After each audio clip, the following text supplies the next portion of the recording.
سحر اولنۍ شغلې د نمر بالکل په راختو کې دي ماشاءالله ګرد چاپېره وریځ او لمر بالکل په غونډۍ باندې راښکاره کېدو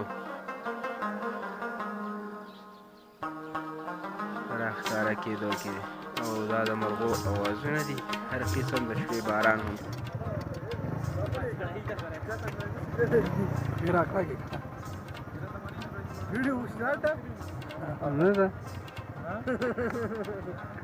और अब हम टॉप पे पहुंच गए हैं दूसरी साइड के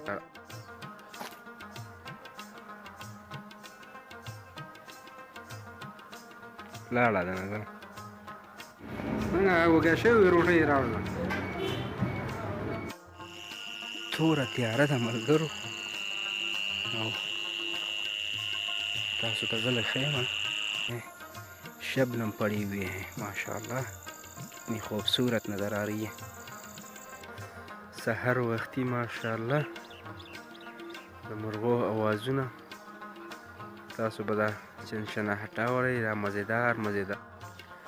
د سحر اولنۍ شغلې د نمر بالکل په راختو کې دي ماشاءالله ګرد چاپېره وریځ او لمر بالکل په غونډۍ باندې راښکاره کېدو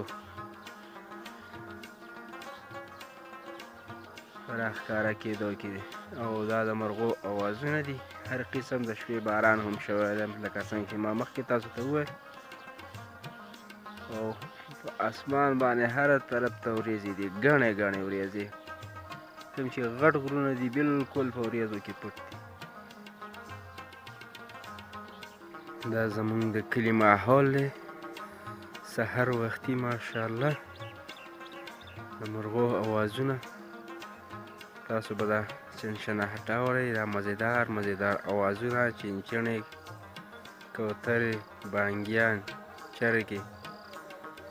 هر قسم مرغۍ به انشاءالله دلته تاسو میلاویږي او اوازونه به کوي او هر طرف ته بوټي دي شنه شنه ماشاءالله ډېر په زړه پورې او مزیدار دا جوار دي چې بالکل دانه خو یې کلکه کړې ده او د ډاډې لپاره د پخولو په ارمان دي ماشاءالله ډېر مزیدار او زبردست سیندري راځي څنګه وږه شوې روټۍ راوړله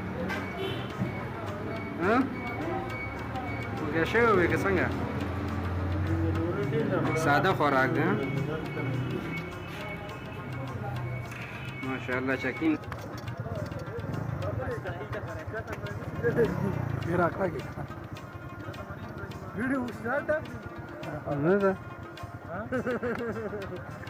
और अब हम टॉप पे पहुंच गए हैं दूसरी साइड के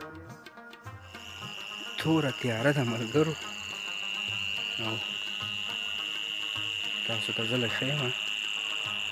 څومره مزیدار اوازونه راځي د کیرلو کیرلي خو تاسو پېژنئ که نه کیڑی مکوڑے یا توڑے ہوئے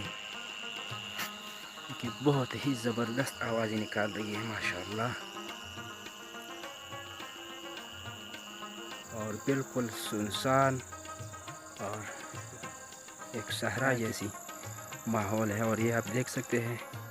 شبنم پڑی ہوئی ہے ماشاءاللہ اتنی خوبصورت نظر آ رہی ہے اور یہ کیڑی مکوڑے او دا ماشی دی پتنګان دي